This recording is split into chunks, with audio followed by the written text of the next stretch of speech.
बिहार चुनाव में पहले चरण की वोटिंग का लेटेस्ट आंकड़ा जारी। 65.8% मतदाताओं ने डाला वोट। बिहार चुनाव के दूसरे चरण का प्रचार जारी। बेतिया में विरोधियों पर बरसे पीएम मोदी, बोले जहां कट्टा और रंगदारी का राज वहां युवाओं के सपने घुटते हैं। बिहार के दूसरे चरण के प्रचार में वार पलटवार। प्रियंका ने चुनावी रैली में पीएम पर बोला हमला का इतने स्तर नीचे गिरा कि कट्टा गोली फिरौती रंगदारी की करने लगे। बिहार के भोपाल में बीजेपी को वोट देने पर दलित परिवार की पिटाई। परिवार पर टूटा आरजेडी समर्थकों का कहर। मध्य प्रदेश में मिड डे मील योजना का बंटाधार। बच्चों को पेपर के टुकड़े पर परोसा मिड डे मील। श्योपुर से मारने आई शर्मसार करने वाली तस्वीर। देश में वायु प्रदूषण रोकने सुप्रीम कोर्ट में याचिका। दावा दिल्ली में 22 लाख बच्चों के फेफड़े खराब। आप देख रहे हैं के न्यूज, खबरों का सारथी। नमस्कार, मैं हूं वारिश अजहर आपके साथ। देश की बात में आपका स्वागत है। खबरों की तरफ बढ़ते हैं। संसद का शीतकालीन सत्र 1 दिसंबर 2025 से शुरू होगा। ये 19 दिसंबर 2025 तक चलेगा। पूरे सत्र के दौरान 15 बैठकें होंगी और केंद्रीय संसदीय कार्य मंत्री किरण रिजिजू ने शनिवार को इसकी जानकारी दी। रिजिजू ने कहा कि राष्ट्रपति द्रौपदी मुर्मू ने 1 दिसंबर से शीतकालीन सत्र आयोजित करने के सरकार के प्रस्ताव को मंजूरी दे दी है। हमें एक सार्थक सत्र की उम्मीद है जो हमारे लोकतंत्र को मजबूत करे और लोगों की आकांक्षाओं को पूरा करे। बता दें कि इससे पहले 21 जुलाई से 21 अगस्त तक संसद का मानसून सत्र चला था।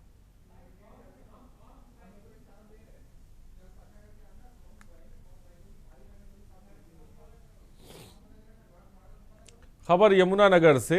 यमुनानगर के प्रतापनगर बस स्टैंड में हुए हादसे में छात्रा की जान जाने के बाद परिवहन विभाग नींद से जागा है। परिवहन विभाग ने प्रताप नगर में लंबे समय से बंद पड़े कैमरों को ठीक कराया है। इसके साथ ही छात्राओं के लिए प्रतापनगर से यमुनानगर, केवल महिलाओं के लिए 4 अन्य बसों को भी प्रतापनगर यमुनानगर रूट पर शुरू किया। हादसे से सबक लेते हुए अब विभाग के कर्मचारी प्रतापनगर बस स्टैंड पर सतर्कता बरतते हुए कार्य करते हुए नजर आए। ज्ञात होगी कि 6 नवंबर को प्रतापनगर बस स्टैंड पर दिल्ली पोंटा साहिब रोड पर चलने वाली बस ने 6 छात्राओं को कुचल दिया था। यहाँ पे पहले थे 5 कैमरे, 3 नए कैमरे और लगे हैं जी। टोटल 8 कैमरे हैं यहाँ पे। अच्छा जी। सारे के सारे कैमरे चल रहे हैं। सारी लोकेशन बस स्टैंड की कवर कर रहे हैं। और एक्स्ट्रा यहाँ पे 4 नई गाड़ियाँ लगी हैं इलाहाबाद से यमुनानगर के लिए जी। एक लेडीज़ बस लगी है और स्पेशल। और कर्मचारी छात्राओं को, सवारियों को बस में चढ़ा रहे उतार रहे। एसपी साहब की तरफ से वो है कि बार बार चक्कर लगाओ यहाँ पे और ज़्यादा भीड़ नहीं, सभी को जो सुविधा हो सभी को, ठीक है जी। और बार बार एसएचओ साहब भी सभी चक्कर लगाते हैं, ठीक है जी। पूरा आदेश है एसपी साहब की तरफ से कि आप बार बार चक्कर लगाते रहो। बस स्टैंड है, कॉलेज है, सब में जाना है, इससे किसी ने असुविधा ना हो, ठीक है जी।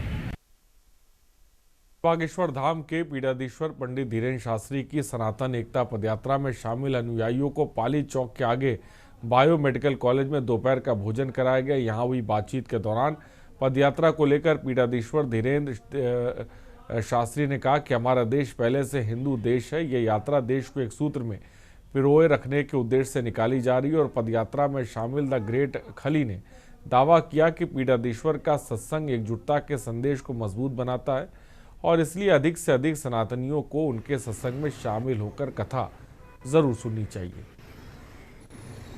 बिल्कुल मैं आया हूँ और मैं और भी जो हमारे भाई है सभी को मैं बताऊंगा कि आप सब लोग आइए और जो ये गुरुजी ने जो ये पद यात्रा कर रहे हैं इसको सफल बनाइए। क्योंकि मतलब जो जितने हमारे हिंदू भाई है अलग अलग बटे हुए हैं वो तभी वो इकट्ठे हो सकते हैं जब मतलब आप मतलब गुरु जी का सत्संग सुनेंगे। की यात्रा दूसरे दिन पर देश को एक करने के लिए इस देश में आज जगत गुरु शंकराचार्य ने एकात्म यात्रा की, महात्मा गांधी ने दांडी यात्रा की, प्रभु श्री राम ने पीछे याद करने के लिए वनवास कैलाश यात्रा की, उसी प्रकार हम हिंदुओं को एकजुट सनातन हिंदू एकता यात्रा कर रहे हैं। भेदभाव छुड़ाना भारत चाहते हैं, हम लोगों के दिलों में सनातनीय संस्कृति का प्रचार व विचार चाहते हैं। इसलिए हम ये 150 करोड़ भारतीयों की 150 किलोमीटर की पदयात्रा कर रहे हैं। खबर गुरुग्राम से, जहां दौरे पर पहुंचे डीजीपी ओपी सिंह ने साइबर अपराधियों को गंभीर समस्या स्वीकार किया। साथ ही दावा किया कि सामने आने वाले मामलों को दर्ज करते हुए आरोपियों को गिरफ्तार कर उनके अंजाम तक पहुंचाया जा रहा है। साइबर फ्रॉड से निपटने के लिए काबिल पुलिसकर्मियों को बेहतर से बेहतर ट्रेनिंग दिलाई जा रही है और कहा, डिजिटल अरेस्ट नाम की कोई चीज़ नहीं होती, पुलिस महिलाओं को थाने पर नहीं बुलाती है। उन्होंने बताया कि एसपी एसटीएफ जॉर्जिया में मौजूद है, इसलिए कानून के हाथों से बचे रहने की गलतफहमी पालकर विदेश में बैठे गैंगस्टर अधिक दिनों तक नहीं बचे रहेंगे। संजय यादव से शुरू करते हैं। कल फोन पर कई ज्ञान मुझे ये दे रहा था, शुरू हो जाओ। बताओ क्या क्या करना है। हमारे पास ज्ञान का भंडार है, दो ना, डिपेंड करता है कि वो कितना काम आता है कितना नहीं आता। उससे क्या फर्क पड़ता है। जो डॉक्टर नहीं है उससे इलाज के बारे में पूछ लो तो उल्टा पुल्टा ही बोलेगा, तो सुनेंगे, कोई बात नहीं। तो जैसे कि आदमी को डिस्कस ना करें, प्रोसेस को डिस्कस करें। तो आपको क्या, अगर कोई 3 चीज आपको कहने कहा जाए तब क्या कहेंगे? एक से शुरू करते हैं, क्योंकि इतने सारे। पहला काम को कहना, आप क्योंकि पब्लिक लाइफ में है, लोगों से मिलते हैं, सुनते हैं सब कुछ।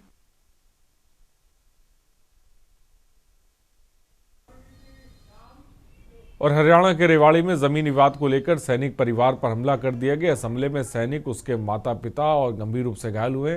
घायल सैनिक नायक गजेंद्र सिंह को दिल्ली स्थित सैनिक अस्पताल में भर्ती कराया गया, तो वहीं उसके माता पिता को रोहतक पीजीआई रेफर किया गया है। गजेंद्र सिंह ने सैनिक अस्पताल से एक वीडियो वायरल किया, जिसमें उसने बताया कि वह जम्मू कश्मीर में तैनात है और अपने घर आया हुआ था और अपनी ज़मीन पर निर्माण करवाया था, तभी परिवार के लोगों के साथ विवाद हो गया। उन्होंने छुट्टी आने से पूर्व कंपनी कमांडर द्वारा हरियाणा के डीजीपी को पत्र लिखकर सैनिक की सुरक्षा की गुहार लगाई।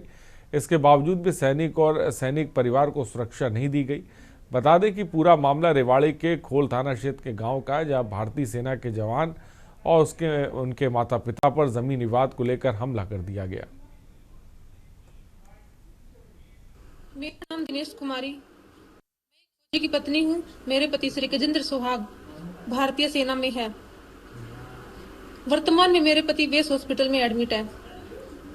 7 नवंबर 2025 को हमारे खेत के अंदर मेरे पति और सास ससुर के ऊपर जानलेवा हमला किया गया, जिससे उनको गंभीर चोटें आई हुई हैं। मेरे सास पीजीआई रोहतक में रेफर कर दिया गया और मेरे पति को बेस हॉस्पिटल दिल्ली में एडमिट किया गया है। हमलावरों में वेदमित्र पुत्र रोशनलाल, देवानंद पुत्र रोशनलाल व उसकी पत्नी सुशीला और ट्रैक्टर चालक तेजपाल पुत्र रूप सिंह ने पहले भी हमारे जमीन पर कब्जा करने के मामले में मेरे सास ससुर के ऊपर जानलेवा हमला किया गया था। मैं पहले जम्मू कश्मीर में तैनात था जब मेरे परिवार पर हमला किया, और पुलिस से हम प्रशासन की बार बार अपनी सुरक्षा की गुहार मेरा परिवार लगा रहा था, और पुलिस अनदेखा कर रही थी उन एप्लीकेशन को। हर महीने एक एप्लीकेशन दी थी। अभी छुट्टी आने पर भी मेरे सीओ साहब ने एप्लीकेशन दी थी, सुरक्षा की गुहार लाई थी। पुलिस प्रशासन 112 ने हमारी हेल्प की, एम्बुलेंस ने 112 फिर भी नहीं पहुंची, और जो कातिल है वो सब इंस्पेक्टर है, पुलिस प्रशासन उसकी हेल्प कर रहा है। और रेलवे मंत्रालय की ओर से फिरोजपुर से दिल्ली के बीच वंदे भारत एक्सप्रेस ट्रेन की शुरुआत की गई। ये ट्रेन अब फिरोजपुर, फरीदकोट, भटिंडा, धुरी और पटियाला स्टेशनों पर रुकेगी। ट्रेन सुपरफास्ट श्रेणी में शामिल है और हर स्टेशन पर सिर्फ 2 मिनट का ठहराव है। इसका किराया करीब 900 बताया जा रहा है और ये ट्रेन सप्ताह में 6 दिन चलेगी। पटियाला स्टेशन पर इस मौके पर कांग्रेस, बीजेपी और अकाली दल के कार्यकर्ताओं की बड़ी संख्या में मौजूदगी रही।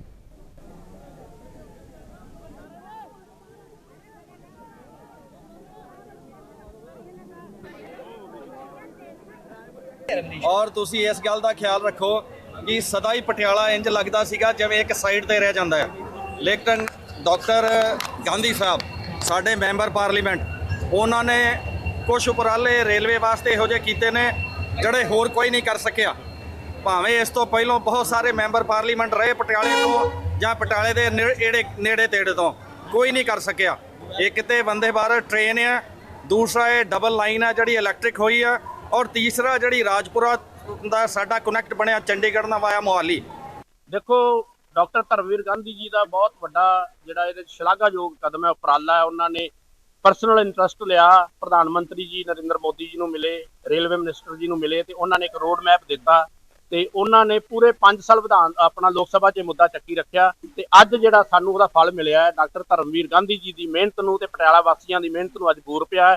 ਸੋ ਅਸੀਂ ਧੰਨਵਾਦ ਕਰਦੇ ਹਾਂ ਡਾਕਟਰ ਧਰਮਵੀਰ ਗਾਂਧੀ ਜੀ ਦਾ, ਜਿਨ੍ਹਾਂ ਦੇ ਉਪਰਾਲੇ ਸਦਕਾ ਇਹ ਡਬਲ ਲੇਨ ਬਣੀ, ਡਬਲ ਟਰੈਕ ਬਣਿਆ ਜਿਹੜਾ ਹੈ ਪਟਿਆਲੇ ਤੋਂ ਅੱਗੇ ਬਠਿੰਡੇ ਤੱਕ, ਫਿਰੋਜ਼ਪੁਰ ਤੱਕ, ਤੇ ਇਹ ਹੁਣ ਦਿੱਲੀ ਦਾ ਸਫ਼ਰ ਹੈ ਜਿਹੜਾ ਵੰਦੇ ਮਾਤਰਮ ਟ੍ਰੇਨ ਦੇ ਰਾਹੀਂ ਬਹੁਤ ਹੀ ਸੁਖਾਲਾ ਤੇ ਘੱਟ ਸਮੇਂ 'ਚ ਹੋਣ ਜਾ ਰਿਹਾ। ਸਰ ਇਹ ਤੁਹਾਡੀ ਮੇਨ ਸਦਕਾ ਜਿਹੜਾ ਇਹ ਆਈ ਹੈ। ਨਹੀਂ ਤੁਹਾਡਾ ਮਾਈਕ ਥੱਲੇ ਰੱਖੋ, ਮਾਈਕ ਥੱਲੇ ਰੱਖੋ, ਦੇਖੋ ਮਾਈਕ ਥੱਲੇ ਕਰ ਦਿਓ ਵੀਰੇ। ਇਹ ਤੁਹਾਡੇ ਆਪਣੇ ਪਟਿਆਲਾ ਨਿਵਾਸੀਆਂ ਵਾਸਤੇ ਅੱਜ ਇੱਕ ਬਹੁਤ ਵੱਡਾ ਤੋਹਫਾ ਹੈਗਾ ਹੈ ਔਰ ਅੱਜ ਤੋਹਫਾ ਨਹੀਂ ਹੈ ਇਕੱਲਾ, ਆਉਣ ਵਾਲੇ ਭਵਿੱਖ ਦੇ ਸਮੇਂ ਵਿੱਚ ਹੋਰ ਗੱਡੀਆਂ ਵਾਸਤੇ ਰਾਹ ਖੋਲ੍ਹਦਾ ਹੈਗਾ ਕਿਉਂਕਿ ਲਾਈਨ ਦਾ ਦੋਹਰੀਕਰਨ ਹੋ ਚੁੱਕਿਆ, ਬਿਜਲਈਕਰਨ ਹੋ ਚੁੱਕਿਆ ਹੈਗਾ ਹੈ ਔਰ ਇਹ ਪਹਿਲੀ ਵੰਦੇ ਭਾਰਤ ਸਭ ਤੋਂ ਬੜੀ ਪ੍ਰੀਮੀਅਮ ਟ੍ਰੇਨ ਹੈ ਅੱਜ ਦੇ ਹਿੰਦੁਸਤਾਨ ਦੀ, ਉਹ ਇੱਥੇ ਚੱਲਣ जा रही हैगी है। और पंजाब के बठिंडा स्टेशन पर वंदे भारत ट्रेन का गर्मजोशी से स्वागत किया गया। इस अवसर पर भाजपा नेता और केंद्रीय रेल राज्य मंत्री रवनीत सिंह बिट्टू विशेष रूप से ट्रेन में यात्रा करने पहुंचे। राव गुरमीत सिंह सोढ़ी ने भी फिरोजपुर से बठिंडा पहुंचे। केंद्रीय मंत्री रवनीत बिट्टू ने कहा कि पंजाब अब तक डबल इंजन वाली सरकार से वंचित रहा है और प्रधानमंत्री नरेंद्र मोदी चाहते थे कि पंजाब को भी इसका लाभ मिले। साथ ही ये प्रधानमंत्री की ओर से बड़ी सौगात है, ये बात कही।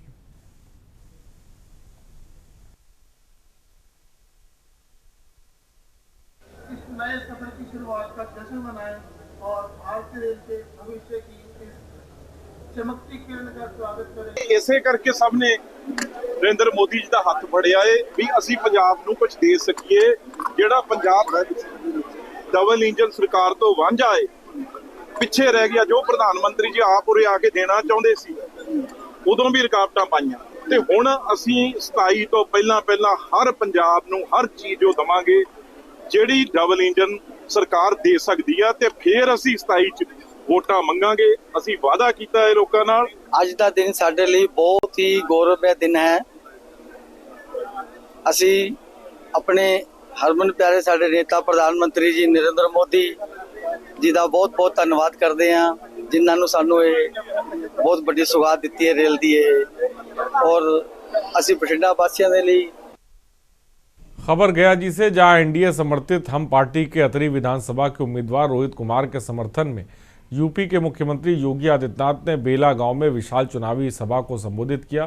उन्होंने लोगों से प्रत्याशी रोहित कुमार को जीत दिलाने की अपील करते हुए कहा कि एक भी वोट बेकार नहीं जाना चाहिए। सभी को समय पर मतदान केंद्र पहुंचकर मोदी और नीतीश कुमार को मजबूत बनाने के लिए एनडीए उम्मीदवारों को चुनाव में निर्वाचित कराने के लिए मतदान करना चाहिए। उन्होंने लालू और कांग्रेस पर जमकर निशाना साधा। धन्यवाद मंच का सफल संचालन और व्यवस्था करने के लिए। अतरी बहुत पीछे रह गया है। अतरी के लिए आप सबकी एकता, आप सबका मेहनत, ये जो जनसैलाब दिख रहा है, ये जो आपका भीड़ आज दिख रहा है, इसे मैं धन्यवाद देता हूँ। अतरी को अगर आगे जाना है तो इस बार करके समृद्ध और विकसित बिहार के निर्माण को आगे बढ़ाना है और इसीलिए हम लगाए हैं। यह कार्य सुरक्षा के ही माहौल में होता है। कोई पेशेवर खानदानी माफिया और अपराधी अगर जीत जाएगा तो अपने परिवार के बारे में सोचेगा, लेकिन अगर एनडीए की सरकार बनती है, एनडीए का प्रत्याशी जीतता है तो बिहार के बारे में सोचेगा, विकास के बारे में सोचेगा। और इसीलिए यूपी में तो मैंने बुलडोजर चला करके माफिया और अपराधियों का ऐसा पस्त किया है, ऐसा पस्त किया है।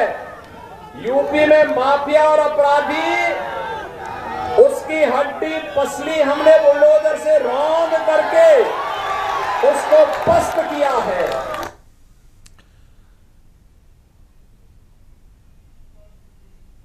खबर बिहार के गया से, शेरघाटी विधानसभा क्षेत्र के त्रिभुवन उच्च विद्यालय मैदान में आज बड़ी चुनावी सभा आयोजित की गई सभा को संबोधित करते हुए राष्ट्रीय जनता दल के अध्यक्ष चिराग पासवान ने लोजपा उम्मीदवार उदय कुमार सिंह उर्फ उदय यादव के पक्ष में मतदान करने की अपील की। चिराग पासवान ने कहा कि एनडीए के लोजपा उम्मीदवार के चुनाव चिन्ह हेलीकॉप्टर पर बटन दबाकर भारी मतों से विजयी बनाए।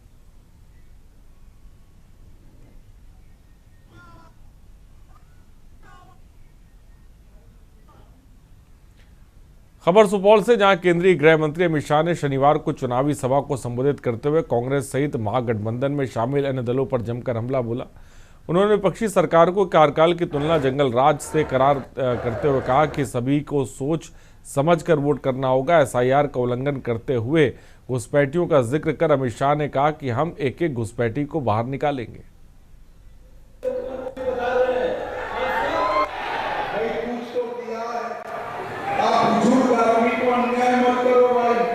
उन्होंने कुछ तो किया है, याद आता है?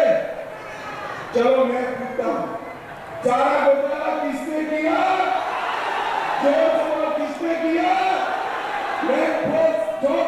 किसने किया? वोटों का घोटाला किसने किया? बाढ़ राहत का घोटाला भी उन्होंने किया और नीतीश कुमार जी पर 20 साल में 4 आने का भी भ्रष्टाचार का आरोप नहीं है। और गरीब फुटपाथ संघ के बैनर तले अस्थायी दुकानदारों ने नगर आयुक्त से मिलकर अपनी पीड़ा बताई। नगर आयुक्त ने प्रदर्शनकारियों को बताया कि उच्च न्यायालय के आदेश का पालन कराया जा रहा है। नगर प्रशासन की मंशा गरीबों को तंग करना कतई नहीं। बता दें कि नगर प्रशासन द्वारा इधर लगातार अतिक्रमण विरोधी अभियान चल रहा है।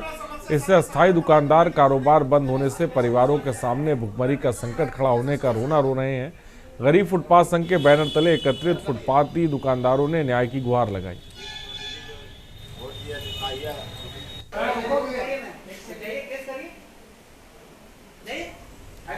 खबर बालोद से, जहां स्वर्गीय सरयू प्रसाद अग्रवाल स्टेडियम में आज 25वीं राज्य स्तरीय शालेय क्रीड़ा प्रतियोगिता का भव्य शुभारंभ हुआ। स्कूल शिक्षा, ग्राम उद्योग, विधि और विधायी मंत्री श्री गजेंद्र यादव ने कार्यक्रम का उद्घाटन किया। उन्होंने कहा कि स्वस्थ शरीर में ही स्वस्थ मन का वास होता है, इसलिए शरीर को स्वस्थ बनाने वाले खेलों का जीवन में खेलों का अत्यंत महत्व है। पुष्पगुच्छ भेंट करते हुए माननीय मुख्य अतिथि महोदय का अभिनंदन। और आगे बढ़ते, मुरैना जिले के पहाड़गढ़ स्वास्थ्य केंद्र में लापरवाही का मामला सामने आने के बाद अब प्रशासन हरकत में आ गया। के न्यूज़ की खबर का बड़ा असर भी हुआ। कचरे में सरकारी सोडियम क्लोराइड इंजेक्शन बोतलें मिलने की खबर प्रसारित होने के बाद जिला कलेक्टर ने तुरंत संज्ञान लिया और कलेक्टर और स्वयं पहाड़गढ़ स्वास्थ्य केंद्र पहुंचे और मौके पर कचरे में पड़ी इंजेक्शन बोतलों की जांच की। उन्होंने स्वास्थ्य कर्मियों से पूरे मामले की विस्तृत जानकारी ली और लापरवाही पर कड़ी नाराजगी भी जाहिर की।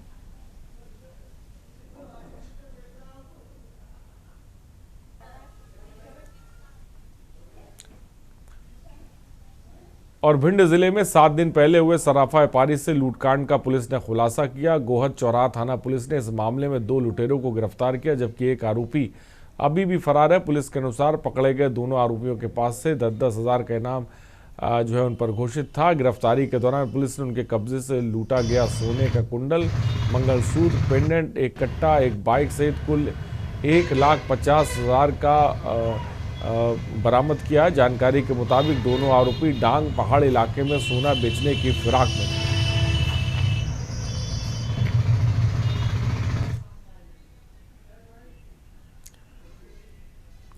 और बरेली से खबर है, रिहाई से एक दिन पहले जेल में कैदी की मौत। परिजनों ने जेल प्रशासन पर गंभीर आरोप लगाए हैं। पॉक्सो एक्ट की सजा काट रहा था मृतक कैदी। बदायूं के बिनावर थाना क्षेत्र का निवासी था मृतक। 2 दिन पूर्व ही कारागार में किया गया था शिफ्ट। बदायूं से बरेली केंद्रीय कारागार शिफ्ट किया गया था। खबर इस वक्त आपको बता रही।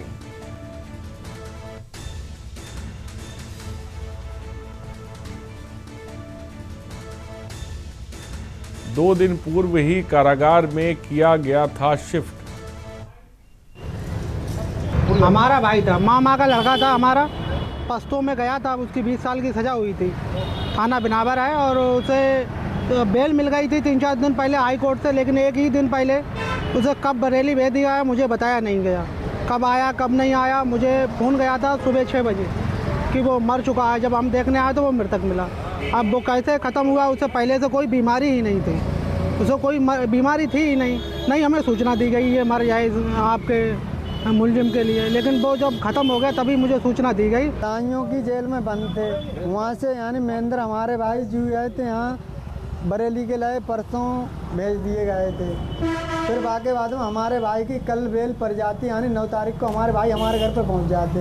उसके बारे में हमें न मालूम, रात में इन लोगों ने जार दे दिया या क्या किया, यानी हमें नहीं मालूम क्या करिए। सुबह यानी हमारे पास खबर ये पहुंची कि यानी आपके भाई खत्म हो गए।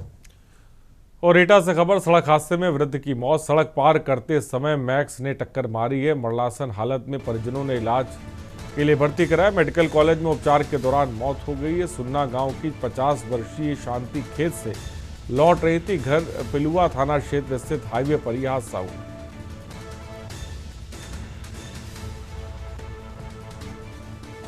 उपचार के दौरान डॉक्टरों ने मृत घोषित किया है।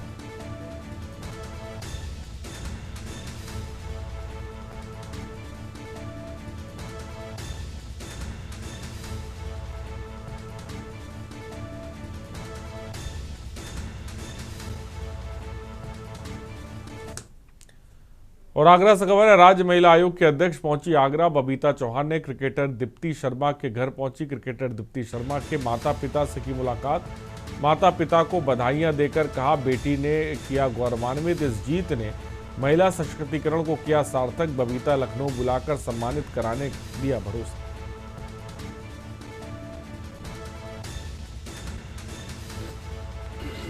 हाथ लगा सामने देख।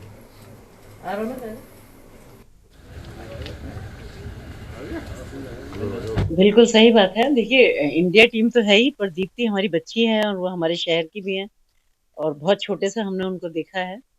तो ये हमारे लिए तो बहुत ही एक गौरव का क्षण है कि हमारे बच्चे जब इस तरह से आगे निकलते हैं तो देश के साथ साथ एक आगरा को भी एक नई पहचान मिली कि भाई यहाँ की बच्ची ने और वर्ल्ड कप जीता है। तो मैं बहुत बहुत शुभकामनाएं देती हूँ। उनके मम्मी पापा मेरे साथ हैं, पूरी फैमिली है यहाँ। तो मैं भी सीधे लखनऊ से यहाँ आई हूँ।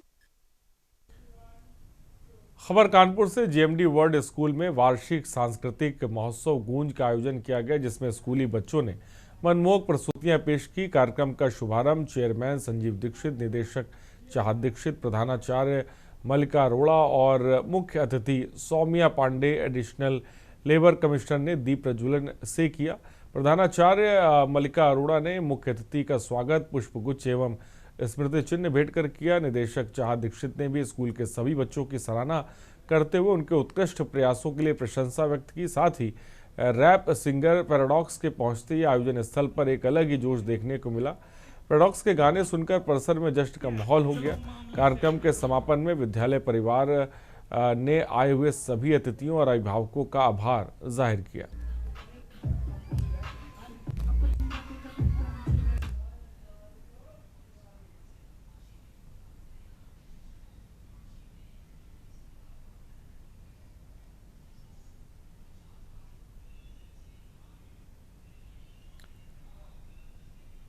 तो अतिथियों और अभिभावकों का आभार जाहिर किया है। जेएमडी वर्ल्ड स्कूल में पैराडॉक्स के गाने पर बच्चे झूमते नजर आए।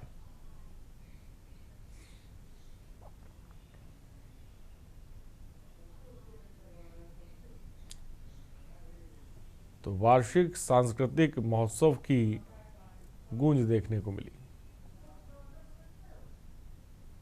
खबर बरेली से, जहां नगर निगम कार्यालय में आज घंटों तक हंगामा और बवाल की स्थिति बनी रही। नगर निगम परिसर जंग के अखाड़े में तब्दील हो गया जब एबीवीपी कार्यकर्ता बरेली कॉलेज हॉस्टल की सफाई व्यवस्था को लेकर शिकायत करने निगम पहुंचे। इसी दौरान एबीवीपी कार्यकर्ताओं और निगम कर्मचारियों के बीच कहासुनी हो गई, जो धीरे धीरे हाथापाई में बदल गई। गुस्साए कार्यकर्ताओं ने नगर आयुक्त का घेराव किया और मुर्दाबाद के नारे लगाए। कार्यकर्ताओं का आरोप है कि निगम कर्मचारियों ने उनसे अभद्रता और मारपीट की।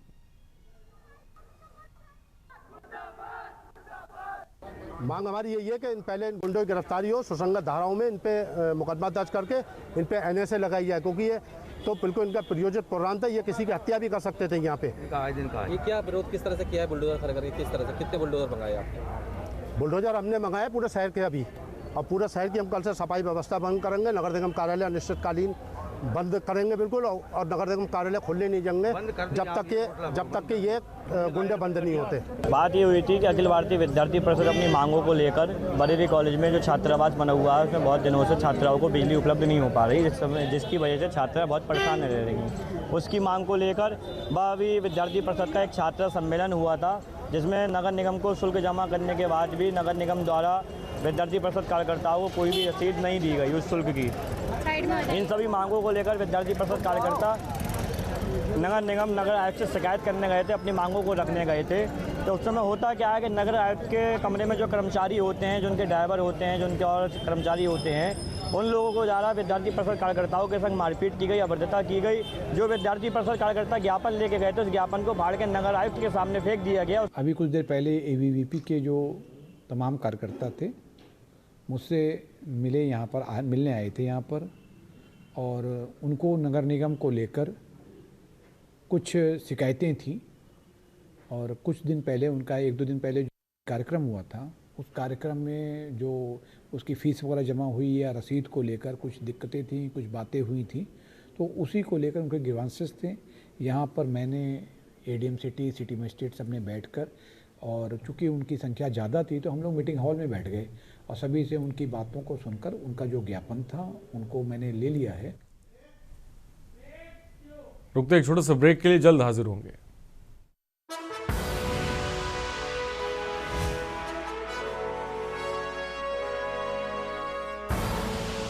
आप देख रहे हैं के न्यूज, खबरों का सारथी। देवभूमि उत्तराखंड, जहां हिमालय की चोटियां आसमान छूती हैं और नदियां जीवन की धारा बनकर बहती हैं, यही उत्तराखंड अब विकास की नई गाथा लिख रहा है। मुख्यमंत्री पुष्कर सिंह धामी के नेतृत्व में ये राज्य सिर्फ सपने नहीं देख रहा, बल्कि उन्हें धरातल पर उतार रहा है। 24 गेम चेंजर योजनाएं जो हर नागरिक के जीवन को छू रही हैं। अब शासन का मतलब है तेजी, पारदर्शिता और जिम्मेदारी। फाइलों में अटक जाने वाले फैसले अब धरातल पर नतीजों में बदल रहे हैं। हर विभाग को मिली है स्पष्ट दिशा, तय समय सीमा और एक ही मंत्र, गुड गवर्नेंस। सिर्फ और पुलिस बल के साथ दुकान पर पहुंची और छापेमारी की कार्रवाई की।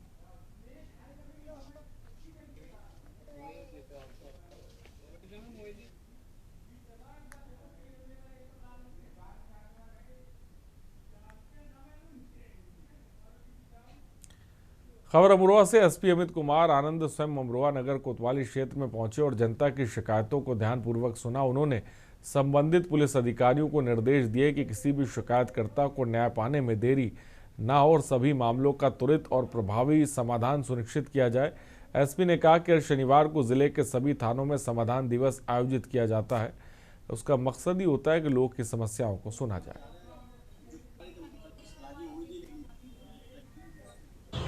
प्रत्येक दूसरे और चौथे शनिवार को जनपद में सभी थानों पर थाना दिवस का आयोजन किया जाता है। इसमें जमीनी विवाद या कोई घरेलू विवाद है या अन्य प्रकार का लेन देन का विवाद है, इस प्रकार के प्रकरणों का समाधान किया जाता है। दोनों पक्षों को बुलाया जाता है या मौके पर टीम भेजकर निस्तारण कराया जाता है। आज भी लगभग 12 एप्लीकेशन थाने पे प्राप्त हुई थी। संबंधित टीमों को निर्देशित करते हुए मौके पे भेजा गया है निस्तारण करने हेतु। थाना दिवस का प्रमुख उद्देश्य यह है कि लोगों को लिटिगेशन से बचाया जा सके।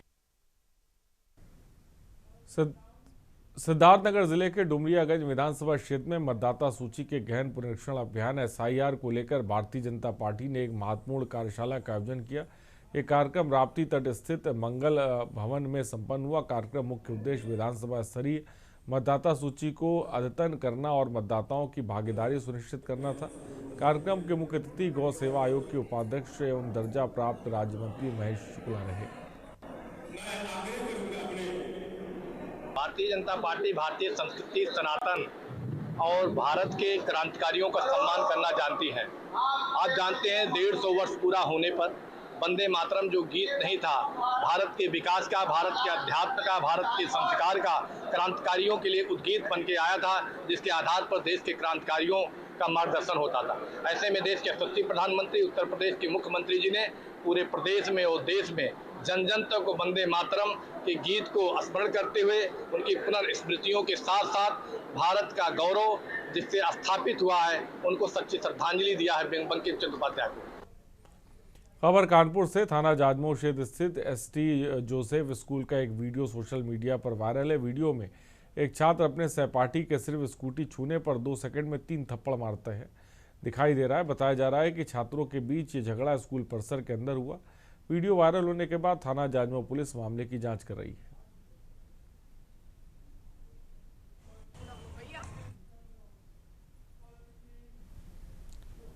और नोएडा में पुलिस ने कार चोरी करने वाले एक सक्रिय गिरोह का भांडाफोड़ किया। 4 शातिर चोरों को गिरफ्तार किया। ये कार्रवाई पड़थला चौकी पुलिस द्वारा देर रात लगभग 11:30 बजे सुपरटेक रोमानो तिराहे सेक्टर 118 क्षेत्र में की गई। पुलिस टीम को इनके कब्जे से करीब 10 चोरी की गई 4 पहिया वाहनों के कटे हुए पार्ट्स जिनकी कीमत लगभग 50 लाख है बरामद हुए।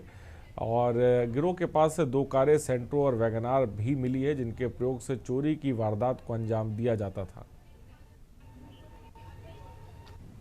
नोएडा के थाना 113 क्षेत्र में एक हफ्ते पहले करीब एक इको गाड़ी चोरी हुई थी, जिसको ट्रैक करने के लिए पूरी टीम लगाई गई थी और सीपी मैम के सख्त निर्देशन में एडीसीपी और एसीपी के नेतृत्व में टीमें बनाई गई थी और हमारे 113 थाना क्षेत्र की कई टीमें लगी हुई थी, जिन्होंने सर्विलांस के माध्यम से, सीसीटीवी ट्रैकिंग के माध्यम से और अन्य मुखबिर सूचनाओं के माध्यम से एक पूरा गैंग पकड़ा है, जो लगातार क्षेत्र में बुलंदशहर, अलीगढ़ और नोएडा, दिल्ली, हरियाणा आदि अन्य स्थानों पे लगातार रेकी करके व्हीकल चोरी किया करता था। खबर कानपुर से, जहां क्वेयर समुदाय के सम्मान और समानता के संदेश के साथ एक बार फिर प्राइड परेड निकाली जाएगी। कानपुर क्वेयर वेलफेयर फाउंडेशन यानी क्वाफ के बैनर तले 9 नवंबर 2025 को आयोजित 3rd queer pride parade IMA hall में से शुरू होगी, जो शहर के विभिन्न इलाकों से रंग और रेनबो का संदेश पहुंचाएगी। कार्यक्रम का शुभारंभ दोपहर 1 बजे होगा, जबकि समापन रात करीब 8 बजे किया जाएगा। शाम 4 से 8 बजे तक मंच पर संगीत, गीत, संवाद आधारित सांस्कृतिक प्रस्तुतियां भी आयोजित होंगी, जिनके माध्यम से लोगों को जागरूक किया जाएगा।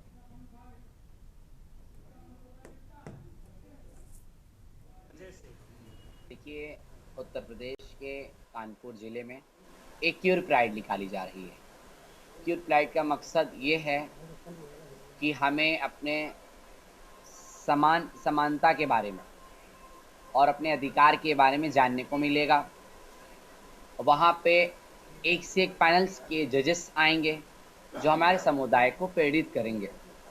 और सबसे बड़ी हमारी मांगे ये हैं इस रैली के माध्यम से कि सबसे बड़ा मुद्दा हमारे इस देश में, इस प्रदेश में ये है कि सरकार हमें नज़रअंदाज कर रही है। कि 75 वर्षों बाद हमारे प्रधानमंत्री नरेंद्र मोदी जी की वजह से देश में किन्नर समाज को एक पहचान मिली।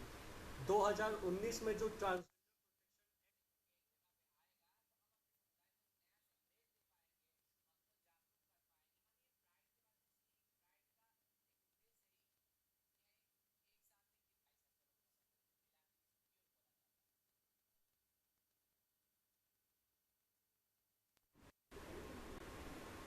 कितने लोग कि 75 वर्षों बाद हमारे देश के आदरणीय प्रधानमंत्री नरेंद्र मोदी जी के वजह से देश में किन्नर समाज को एक पहचान मिली। 2019 में जो ट्रांसजेंडर प्रोटेक्शन एक्ट होके एक जगह पे आएगा तो हम अपने समुदाय को एक नया संदेश दे पाएंगे, हमको जागरूक कर पाएंगे। हम ये प्राइड के माध्यम से, एक प्राइड का एक उद्देश्य ही है कि एक साल में कितना